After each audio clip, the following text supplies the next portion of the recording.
going again and again and again until you make it happen, because you know that it's possible.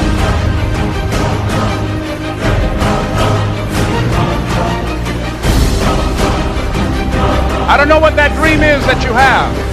I don't care how far-fetched it might appear to be.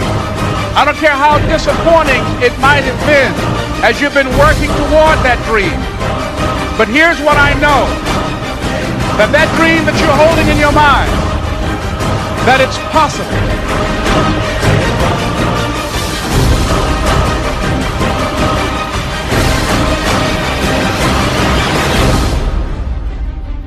If you want to